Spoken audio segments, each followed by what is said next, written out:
The bell over the cafe door jingled, the kind of soft chime that carried more warmth than the overworked heater in the corner, and Ethan glanced up from the espresso machine just long enough to take in the woman who stepped in from the snow. She was bundled in a dark wool coat, the kind of coat that looked tailored for someone who had never stood in a line at a bus stop, her hair tucked neatly under a cream scarf, the ends dusted with melting snowflakes. But there was something about the way she moved, slow, cautious, like she was measuring the room, that caught his attention. Most customers came in rushing to escape the December wind, fumbling for their phones before their gloves were even off. She didn't. She scanned the cafe with eyes that were sharp but also distant, as if she was looking for something she wasn't sure existed. Ethan, being a single dad and working double shifts to keep the lights on, didn't have the luxury of staring for long. The machine hissed, the milk foamed, and he slid a latte across the counter to Mrs. Hughes, the retired teacher who came in every Thursday to remind him she had once taught him algebra. Still, he couldn't help but watch the woman in the corner of his vision as she approached the counter. "Cold out there," he said, the automatic smile in place, the one that said, "I'm polite but not prying." "Feels like the kind of cold that doesn't let you forget it exists," she replied, her voice smooth, with an edge of amusement, as if she found her own answer odd. She didn't take off her scarf right away. Instead, she glanced at the chalkboard menu, but he noticed her eyes weren't really reading it. "Just a coffee," she said finally. "Black. No syrup, no whipped cream, no fuss. Just like someone who had no interest in blending in with the pumpkin spice crowd." "Coming right up." He started pouring, the smell of the dark roast curling up into the air. His little girl, Lily, was in the back corner of the cafe at the homework table, a small fortress of crayons and math worksheets around her. Every so often she looked up, watching her dad, as if she was memorizing the way he worked, his movements quick, precise, the way his forearms tensed when he tamped the espresso, the small way he leaned toward customers so they knew they were being heard. Ethan had learned to carry conversations with strangers the way you might carry a tray of coffee cups, steady, balanced, not letting anything spill that you didn't want to spill. When he handed the woman her coffee, she surprised him by pulling out a $10 bill and saying, "Keep the change." Not that it was a fortune, but around here, tips like that didn't just fall out of the sky. "Thanks," he said, and for the first time, their eyes locked properly. It wasn't a flirtatious look, not exactly. It was sharper, more calculating, as though she had just decided to study him the way she'd studied the cafe. She moved to the corner table, the one by the window where the snow made the glass a frosted frame. Ethan tried to go back to work, but something about her still tugged at the edge of his attention. The way she sipped her coffee like she was trying to taste more than just the flavor. The way she looked out at the street but seemed to be seeing something else entirely. Hours later, when the after-work crowd thinned and the quiet hour crept in, she was still there. A closed leather notebook lay on the table, untouched. She was staring at the steam curling up from her coffee, now long gone cold. Lily came up to the counter and tugged his apron. "Daddy, is that lady sad?" she whispered. Ethan followed her gaze, and something in his chest tightened.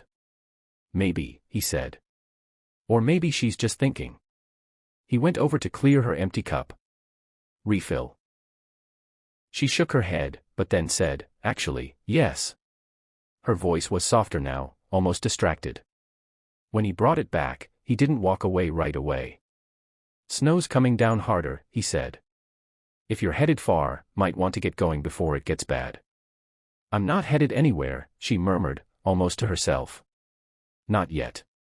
He wanted to ask more, but years of working in coffee had taught him that people sometimes came in for silence as much as caffeine. He left her be.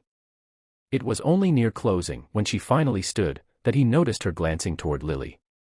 There was a moment there, a flicker, like she wanted to say something but didn't. She paid, gave him another unusually large tip, and turned to go. And that's when Ethan did something he almost never did.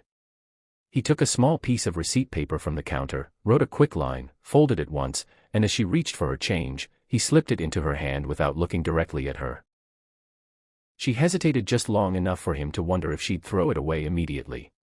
But she didn't. She pocketed it without a word. It wasn't until she stepped outside into the wind and snow, pausing at the curb under the streetlight, that she unfolded it.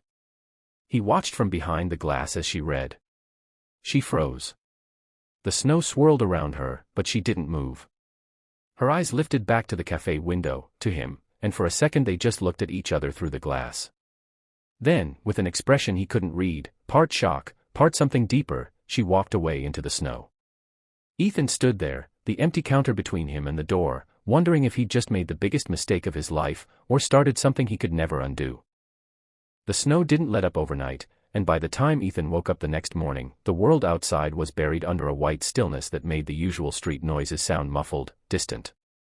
Lily was curled up on the couch in her favorite mismatched pajamas, the ones with cartoon stars on the pants and a faded superhero shirt, working through a bowl of cereal that was more marshmallow than grain.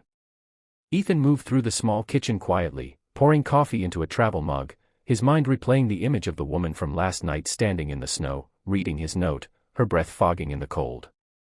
He hadn't written much, just 8 words, in his rushed block handwriting: "I know who you really are, help me." It was reckless, maybe even stupid, but he hadn't been able to shake the feeling that he recognized her.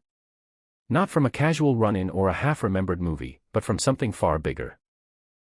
Weeks ago, while scrolling through a news feed on his phone during Lily's swimming lesson, he'd read about a reclusive tech billionaire named Isabella Cross, heiress to a family empire, investor in half the startups on the West Coast, a woman who almost never appeared in public without a reason.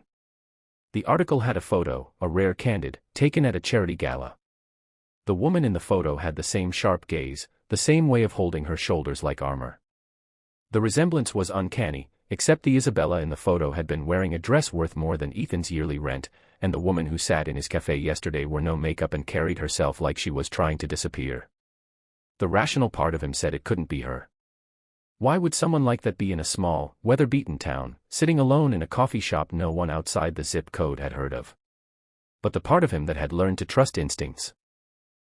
After years of navigating people's intentions both in the cafe and in life, told him otherwise. And if it was her, then maybe she could help. He didn't mean help in the way most people would think. He didn't want her money for himself. He wanted her to know something he couldn't tell anyone else without risking what little life he'd managed to build for Lily. And that meant taking a risk. By the time he unlocked the cafe that morning, brushing snow from the awning and salting the front step, he'd convinced himself she wouldn't come back. People like her didn't repeat visits to places like this. The morning rush came and went, a mix of groggy locals in heavy coats, the postman, a pair of high school teachers grading papers at the corner table, and still, no sign of her. It wasn't until just after 11, when the quiet hours settled in, that the bell over the door jingled again and she walked in. No coat this time, just a thick black sweater, her scarf draped loose around her neck. She walked up to the counter like she'd been here 100 times before, except there was a new sharpness in her eyes. "Black coffee," she said again, but her voice was lower, deliberate. As he poured, she leaned in slightly. "We need to talk." Ethan felt the words more than he heard them. "Table in the back," he said, keeping his tone neutral. He finished her coffee, wiped his hands on a towel, and joined her a minute later. She didn't waste time. "You don't know me," she said, "and I don't know you. But last night you gave me a note that suggests otherwise. So tell me, what exactly do you think you know?" He met her gaze steadily. "I think you're Isabella Cross." For a fraction of a second, her expression didn't change. Then there was the smallest flicker, barely there, but enough to confirm it. She leaned back, folding her arms. "And if I am?" He hesitated, glancing toward the counter to make sure Lily, busy coloring behind it, was out of earshot. "Then you're not here by accident. And you might be the only person who can help me find someone." That got her attention. "Find someone?" He nodded. "My brother. Michael. He disappeared 3 years ago after getting mixed up in something he shouldn't have. I've been trying to trace him ever since, but every lead ends the same way, dead ends, people telling me to stop asking questions. 2 weeks ago, I found out his name was tied to a company, a shell company your family invested in. Then you show up here, in my town, sitting in my cafe, looking like you're hiding from the world. You tell me that's a coincidence." She was silent for a long moment, the only sound the hum of the heater and the faint scratch of Lily's crayon on paper. Finally, she said, "If you think confronting me in public will get you answers, you're wrong. But, you're also not wrong about me. I'm here because I'm hiding. And maybe because I'm looking for something too." She took a sip of her coffee, her eyes not leaving his.